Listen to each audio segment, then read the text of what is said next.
I want to compliment Joanne. She and I presented together many times, but we always have about 3 hours. She does the morning, I do the afternoon, and we have endless time, and we were sitting in the green room talking about whether we could, in fact, do it in the amount of time required. And you did beautifully, Joanne. And conveyed a lot of excellent information. I was also back there nodding my head as I was with Ron. You know, one of the things about being a so-called parenting expert is that none of us were trained to be parenting experts. People come up to me now and say, I'm a licensed parent educator, and I think, I never was. I didn't get that memo.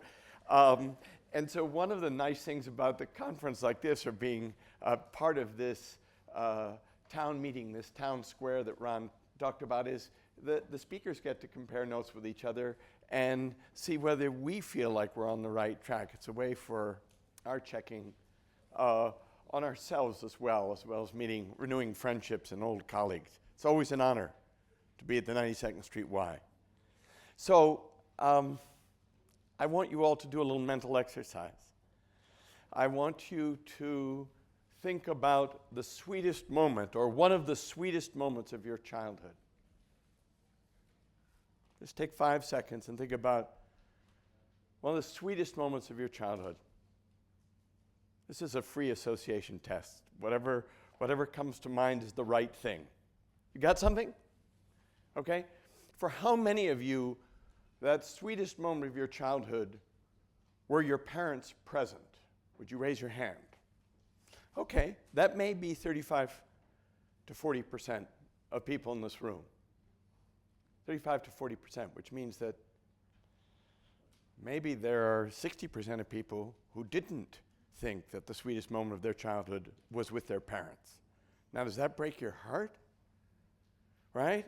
When I've asked audiences this, and I stumbled into this question some time ago, I say, what was the sweetest moment with your parents? It's very often Seder, or Christmas, or a family vacation, or being at the beach. It's those kind of memories that families are always hoping to build when they take their children on vacation. But when I ask the 60%, and typically it's often as much as 80%, say the sweetest moment of their childhood, it is not with their parents. It is when they are alone, when they're doing something adventuresome, when they're with their peers and they're taking a little bit of a risk, right? I had a mom who told me that the sweetest moment of her childhood was when she was 11.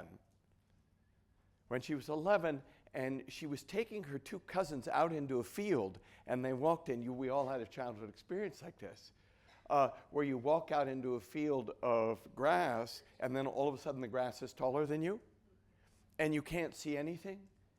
And she realized, this 11-year-old girl realized, that she was lost. They were all lost, and she was in charge. And that it was up to her to get her cousins back, and she found a way back, and she guided them. And her pride and her sense of accomplishment was enormous, so that 40 years later, she remembered that as one of the sweetest moments of her childhood. I had a woman from India whose family, I asked her what the sweetest moment of her childhood was, and she said that her parents allowed her to fly from India to the United States to visit relatives in the United States, and she changed planes on her own in Frankfurt Airport. This is in the days before airlines provided attendance for a child. And I asked her how old she was, and she said 9 years old. Would you allow your child to fly and change planes in Europe on her own at 9? So I asked this woman, do you have children? Yes. And have you ever allowed them to do something? And she said, it was very scary for me, even though I remembered that it was the proudest moment of my childhood. It was the scariest thing for me to allow my son to do it, but I allowed him to make the reverse journey back to India and change planes in Europe on his own when he was 12, because I wanted him to have that same thing. You see, there's a there's a kind of a hidden assumption in a conference like this. And I admire this conference. I'm glad to be part of it, but I'm going to push a little bit against this hidden assumption. The hidden assumption is that parental presence always adds value, right? That you're always a help to your child. I was in my town of Arlington, Massachusetts, and I said, attending your child's town soccer games does not always add value from your child's perspective.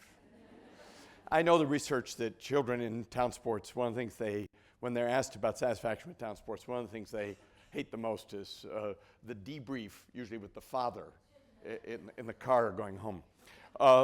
So I said, your presence at your town soccer games doesn't always add value for your child. And her mother was sitting right in the first row, said to me, but we've always gone to our daughter's soccer games. And I said, I'm with you. I went to a ton of my daughter's soccer games. It was very entertaining for us. I'm saying it doesn't always add value for the child. And the mother kind of scowled at me and she said, but we've always gone. As if to stop would be a betrayal or to break a tradition and make our daughter feel abandoned. I said, yes, but what's important about town soccer for your daughter is the game, the flow of the game, her relationship with her teammates, the quality of her opponents, and her own play. She's processing a ton of stuff. If her mom or dad is standing on the sidelines, she also has to be thinking, how's my mom seeing this game? How does my dad think I'm playing? Right? She has to filter it through you because you are the parents. And I laid this out, and this mother got quite huffy with me. And she said, but we've always, and I thought, all right, I'm not getting anywhere. So I called on the audience and asked if there was a young woman in the audience who had played sports, and there happened to be a 28-year-old woman who had played a lot of sports, and I said, did you always want your parents at the game? And she said, I guess at the start, but later on I liked going to the game and then telling my parents what had happened. I like telling them what had happened, for them not to have to see everything I've done, okay? Now that is at the heart of what I'm saying. There are 8 things. Joanne said 6, but that's okay. There are 8 things we can't do for our children, and if we try too hard to do them, if we push too much into the areas, we will become then an invasive or intrusive parent. The first thing you can't do, number 1, is make your child happy. Well, we all want to make our children happy. I know people come up to me all the time because then they say, oh, I don't want my child to go to an Ivy League college. I just want him to be happy. But I've watched people try and make their children happy all the time.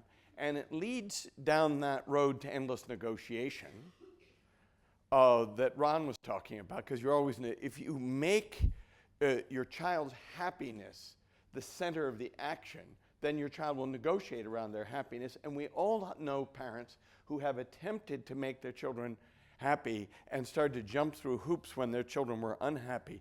If you work too hard to make your children happy, they will start to manipulate you. They will become whiners. You're opening the door to that. Oh, I want our children to always feel loved, but not always happy. And my friend Rob Evans, who's a psychologist in Wellesley, Massachusetts, I bet he was a tough little boy. He's a wonderful man, but he's tough. And he remembers getting into battles with his mom, and his mom would lay down the law, and then he'd get really mad. And she'd say, well, you're mad now, but you'll love me later. And that made him furious. Because she was not taking his momentary happiness into account, which he wanted her to, because she'd said no, or not this, or you can't do that. All of the things that Ron was talking about means you're going to have moments where if you don't negotiate with your child, if you do, in fact, put some limits and boundaries on things, you're going to have a mad, upset, sometimes distressed child. And if you worry that your child's happiness is your responsibility moment to moment, you are in trouble. Your child will sometimes be unhappy. Actually, some children come into the world as kind of with just a pinch of Eeyore, you know, and they have a sort of a dark the glass half empty view of human life, and trying to get them to be happy all the time will exhaust you, because that's temperament. There are some kids who come into life and sort of take the world under advisement. And if you're always trying to pep them up about the world, don't do it. The other thing you cannot do, in spite of the title, that the 92nd Street Y, the title of my talk was 8 Things You Cannot Do for Your Children, and the 92nd Street Y add this nice thing about giving your child confidence. Rubbish. Can't give your child confidence.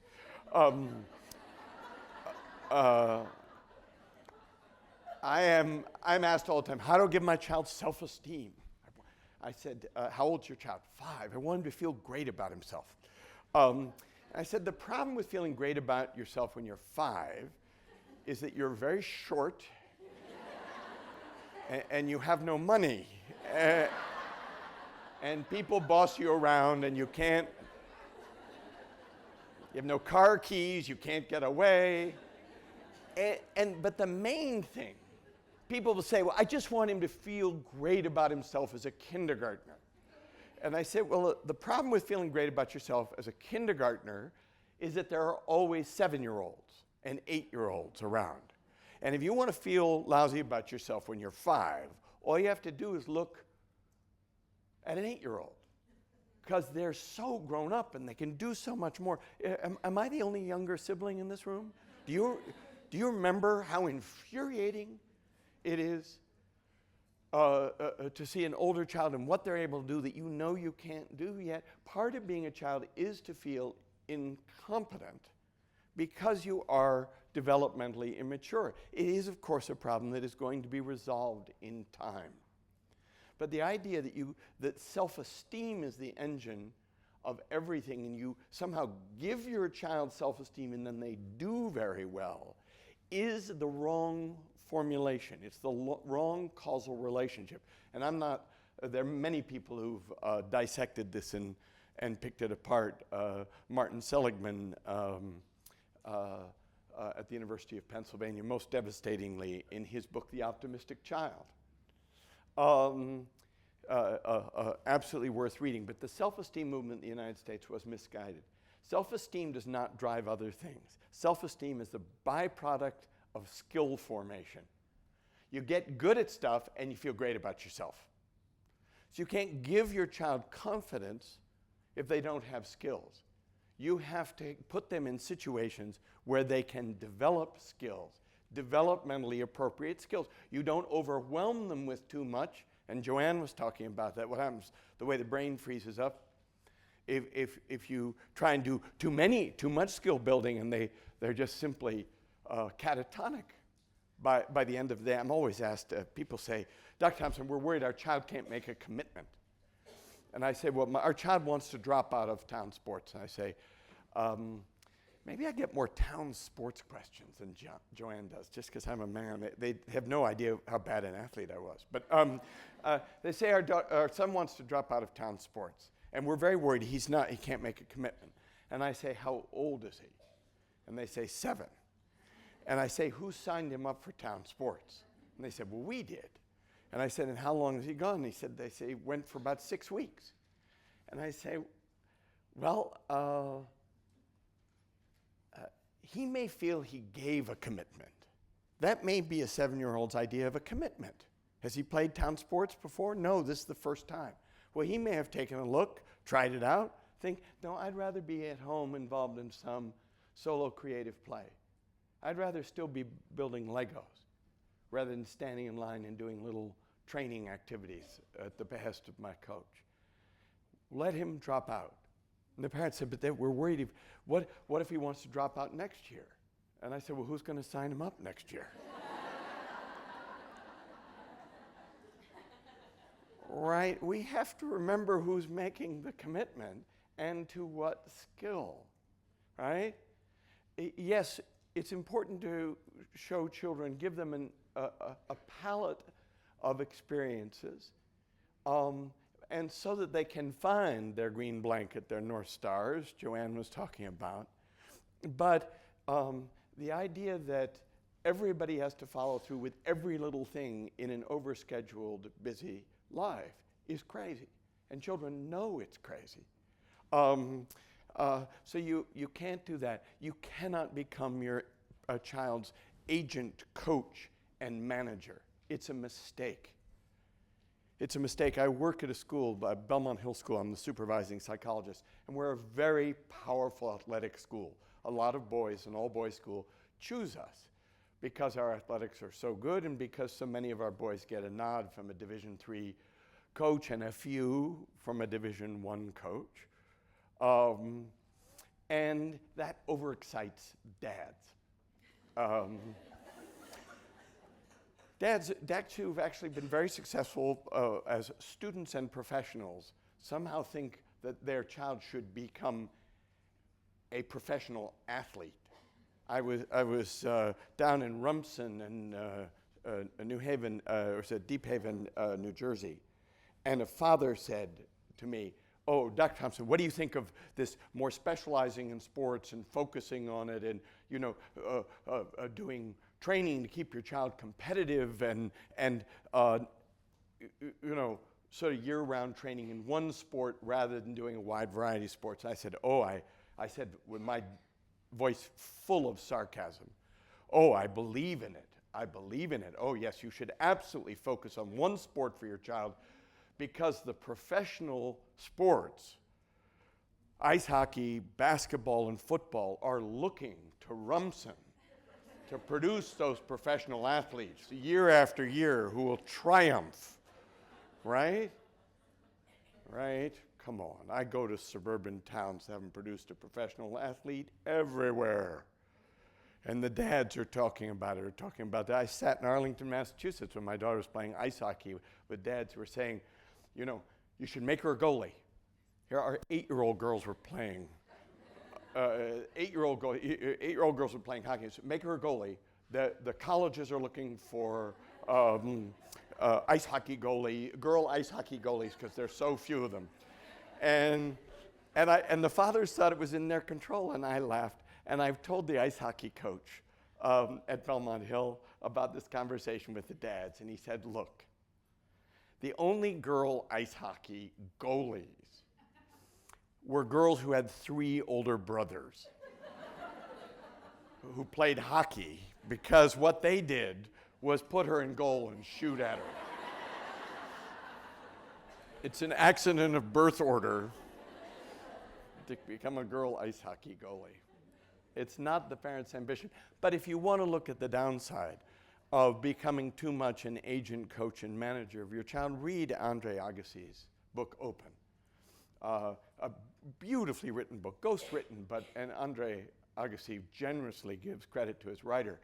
But it's a combination of a great writer and Andre Agassi opening his heart about the destruction of his relationship with his father, but due to his father's ambition for tennis. And what I had never known was that Andre Agassi was the 3rd child. The father had completely psychologically destroyed his older brother and his older sister by trying to make them into tennis champions. And the 3rd one had the talent. But the wreckage of the family, this, if you get too much in this agent, coach, and manager thing, it destroys the relationship. Yo-Yo Ma, the greatest cellist in the world, was ready to give the cello up at 14. His father had been his only teacher. It was coming to Juilliard and getting away from his father as teacher. And you are going to gradually have to step back in order for your children to take psychological ownership of town soccer, of their instrument,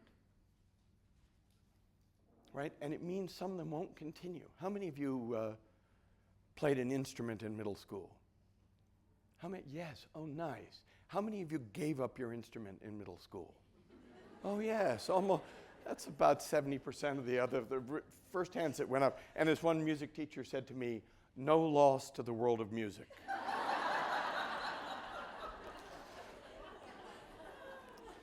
Now, I'm going to use the term second family in a different way than Ron did. He was talking about all of the influences on the outside that pull your child outside the family.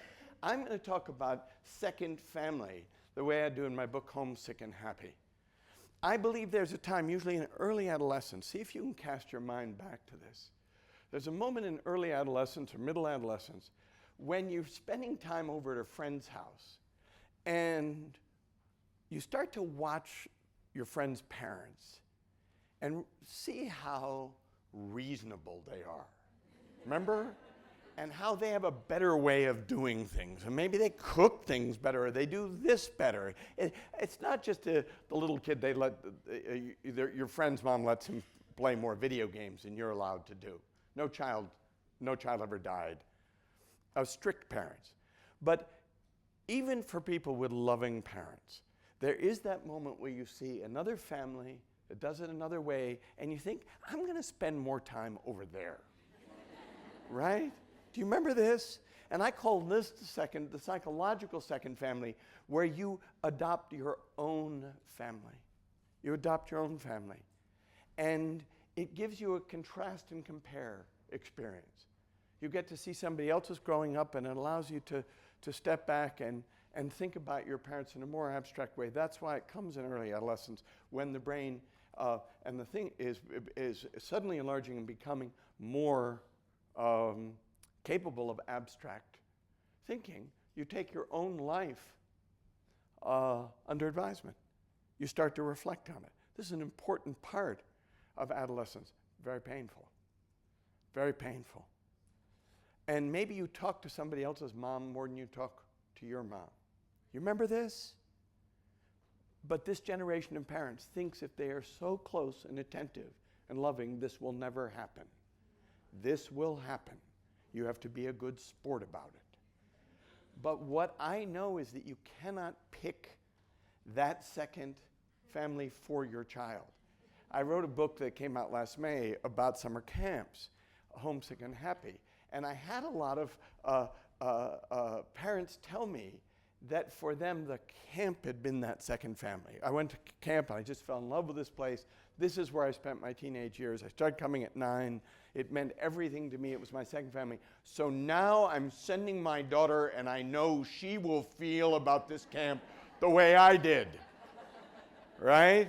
I have selected her outside of family experience, and I'm going to control it. And then the kid doesn't like camp the way the mom did, or doesn't like the mom's camp that much. In my book, It's a Boy, I wrote about my son Will at the end of his second year at my old camp when he said to me, Dad, I get the camp thing, but this is not the right camp for me. This is not it was a tough discussion. Very gutsy on his part. Because he wanted out of my old camp that had meant so much to me. And at a certain point in your child's life, they are going to want out from the thing that meant so much to you. And they are going to choose something different, a teacher, a coach, another family, something that's different and that of course feels out of your control, because it is, but that's the point. And you can't pick what that experience is going to be. By definition, that is an independent choice on your child's part. That is the beginning of a manifestation. So let me tell another story about my daughter Joanna. My daughter Joanna, we sent her off to an all-round camp in Vermont, and I paid a big extra premium because my daughter loved horseback riding between 8 and 12. I was raised 2 blocks from here on 94th Street in Lexington, and I just didn't have a feeling for horses.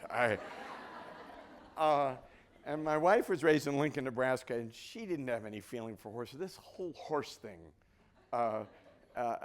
was 4 annoying years of our lives.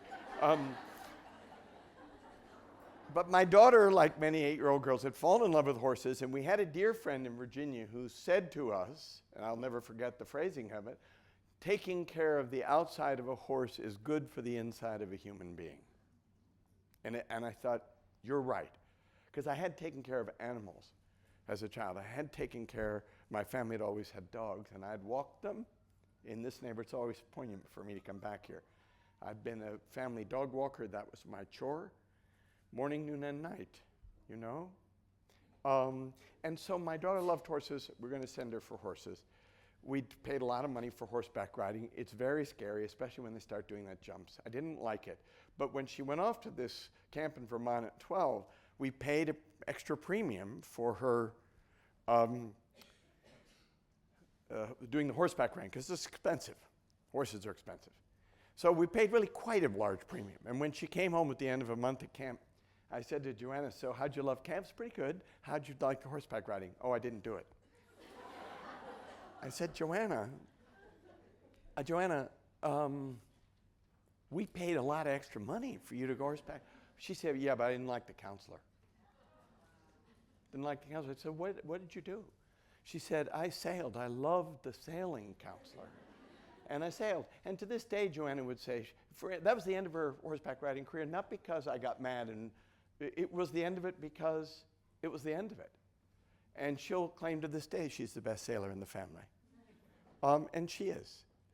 But when your children make an independent choice, irrespective of what money you've put down on the line, they are saying, this is who I am. This is who I am. Horses may have been my North Star for a while, but now it's going to be something else, okay? And that's a moment, if you've gotten over-invested in being a coach, agent, and manager, or you're just over-invested in the money you put down, you miss the lesson that becoming independent means sometimes to reject things, to sometimes say, no, not this anymore, thank you very much. This isn't parallel with the others, but it's worth mentioning. Ron mentioned it, Joanne mentioned it. We're all of us losing the battle with electronics and our kids. The average American child by middle adolescence is in front of a screen 7.5 hours a day. For those of you who don't follow the use of media by American children, it's the Kaiser Family Foundation online. Kaiser Family Foundation has been systematically, not gradually, but they've been systematically following kids' use of media. And you need to read this. It's well written. It's beautifully researched.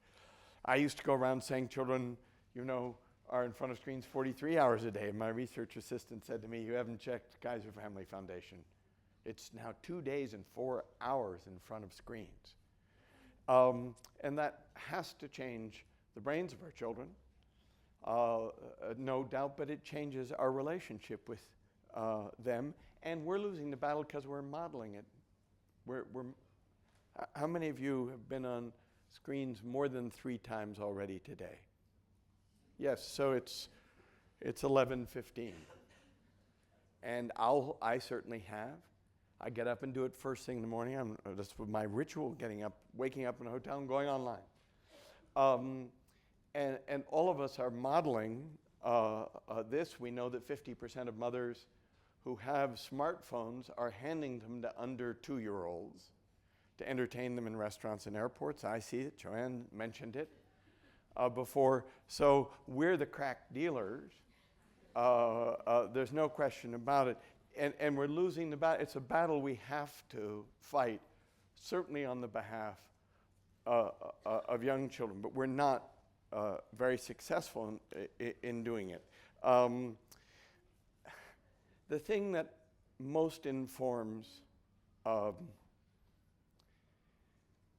today's parenting generation is safety concerns. A mom said to me, Dr. Thompson, I know I should not be driving my children to school anymore, but I always have, and I just can't stop. And I said, well, Bina, I can hear the self-reproach. Why do you say you should not be driving your children to school? She said, there are schools only 3 blocks away. I said, how old are your children? She said she had an 11.5-year-old and a 7-year-old and an 8 and a 7-year-old. She surely, the older girl could have walked the 2 younger children to school, but the mother feels that she's keeping her children safe because she watches cable TV and she lives in the terrible fear that parents always live in, that their child would be snatched by some pedophile or rapist. And that does happen to some children. If it had happened to my children, I don't know how I could have ever recovered. But of course, 5 children in the United States die every week in a car driven by their parents, right?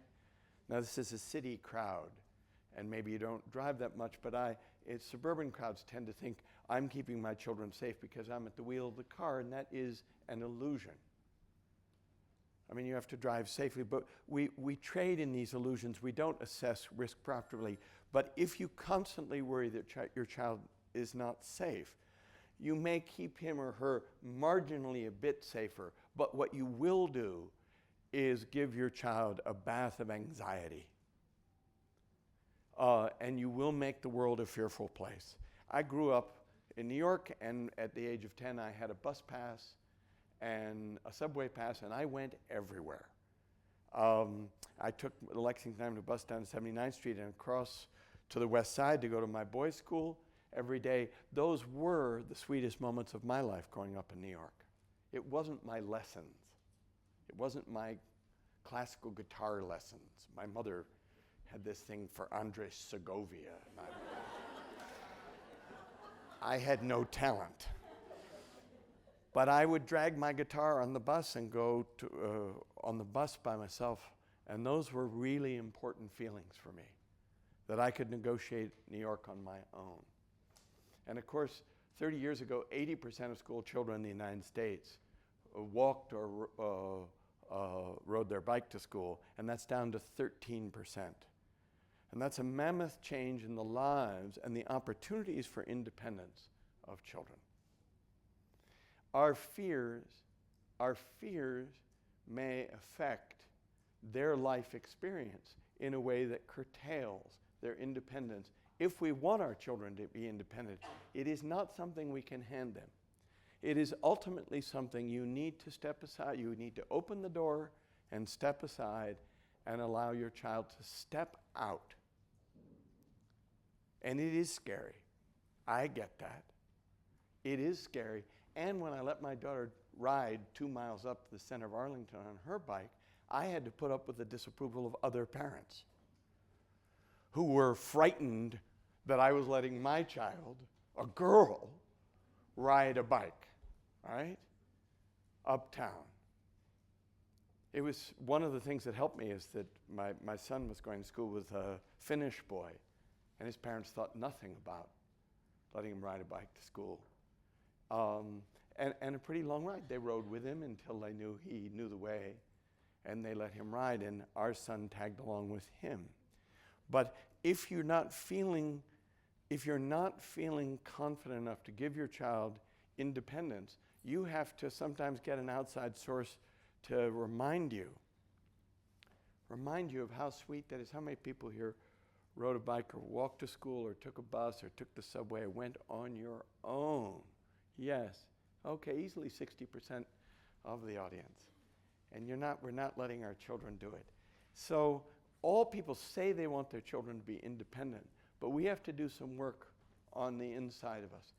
And that it was because I was wanting to write to parents about this that I wrote Homesick and Happy. And I'd looked at a lot of other psychologists who'd written books about parenting, most particularly Hara Morano's sort of attack on American parenting. Nation of Wimps, How Invasive Parenting is made. And it's a beautifully researched book, and actually it's a compelling read. But I thought, parents aren't going to buy a book that punches them in the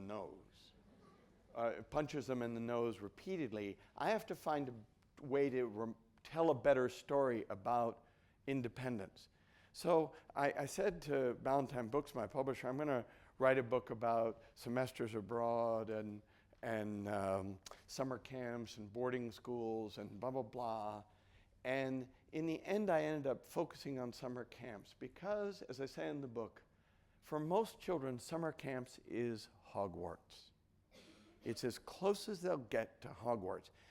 Let us recall at this parenting conference that the best-selling children's books of all time, are the Harry Potter series. And the Harry Potter series is successful because Harry's parents are gone. Right? The parents are gone, they get rid of the aunt and uncle, and that's when the adventure begins. This issue of psychological ownership for children is very important to me. And I'm looking for experiences where today children can feel that they really own the experience. You cannot always own the experience. If your mother and father are on the sidelines, or they're hovering over your shoulder, or they're checking on this or that, you can't feel this sense of independence. So I ended up writing the book mostly about summer camps, partly because I went to 21 summer camps, and I kind of fell in love with them because I was seeing a different child. I was seeing a child who was now more spontaneous and imaginative than the children I was seeing in the fine independent schools and public schools I serve. I was seeing a different kind of child, lighter, less burdened, freer. I was watching children pass down an oral tradition, which David Elkind says is being almost lost in childhood, right? You know those skipping rope rhymes? Do the women here have a skipping rope rhyme in your head? Eeny, meeny, Cicilline, doo-wop, bop-a-lini, achi-cachi, liberace, love you. Have a peach, have a plum, have a piece of bubble gum. No peach, no plum. Just a piece of bubble gum. Saw you with your boyfriend. How did you know? Now, where does this stuff come from? Where the hell does this come from? It comes from an oral tradition handed down by children. And that is being blotted out by screens and town sports and classes because it's taught but to children by other children. And one of the places it still thrives is in summer camps. When you send children for a month to summer camp, for 2 days they're wondering, Facebook, and they have the kind of the DTs. And then they start to teach each other songs and rhymes. And you go to a girls' camp, and every lunch there are these games where you bang the table and do this with your elbows and cups, and I can't do it. And they sing every lunch. And all of a sudden you see a world of imagination and curiosity because the kids are trying to design skits. They're not talking about what's good on the internet. They're talking about what we're going to create for tonight for the campfire. And I once had a male counselor get up and lead 300 boys at a boys' camp through an absolutely absurd and ridiculous nonsense kind of rhyming thing. And the 300 boys were so glad to learn it. He did it over and over until like it all chanted together, and it was nonsense. And I said to him, how did you know to do that? And he said, oh, I learned that at camp when I was a little boy. I said, but how did you know you had it right? Oh, he said, I have a fellow counselor who was at the camp with me, so I ran it by him to be sure. Because this isn't written down anywhere. This is in the minds of people, and there is an oral tradition in childhood, and we're not part of it. And they are imagination, curiosity. Sometimes when they get away from this and the things we want to do to improve them, this stuff can flourish. Children need to learn in community, need to learn to live in community, and they need to learn to live by the rules that make them a good citizen of the community. And often, it is better if those rules are not coming from mom and dad, but are in fact coming from their peers in their cabin. And we've got to do this because this is the rule. And you can't micromanage your child's friendships. That was supposed to be one of my 8. I skipped it over. You can't pick your child's friends. But I watch children come to camp and suddenly know that they're going to be in a cabin with other children. And they have to get along. If they make their friends, but they have to treat with respect the other kids who are in their cabin, even if they don't like them particularly. And why do they have to do that? Because they're trying to please their 19 or 20-year-old counselor. Because she wants her cabin to be the best cabin and her cabin to be the most cohesive. And I watch children learn the rules of community life, and I mean that in the very best sense. And they learn the rules often in a way they don't in school, because school can be too much about the individual cultivation of the child, the individual child's achievement. And so I urge you to put your children in situations where they're part of a larger community, something bigger than themselves. Because I interviewed hundreds of children about summer camps, sleepaway summer camps, and I have enormous respect for day camps as well, but sleepaway summer camps, you're not going home to your parents, so you just have to deal. You just have to deal, and it means you reach down and find some growth and some independence you did not know was there. If you've been fighting with your mother for 3 years about what you like and don't like and what you'll eat and what you don't want to eat, and you've managed to refine it so your mother's only feeding you 5 things, and then you go to camp and none of those 5 things are available for the first 5 days, right? And they're not going to cook an extra meal for you. And I had a mother write me at the end of last summer and say, my son is eating 12, maybe even 14 things. And there had only been a battle between her and him about his eating.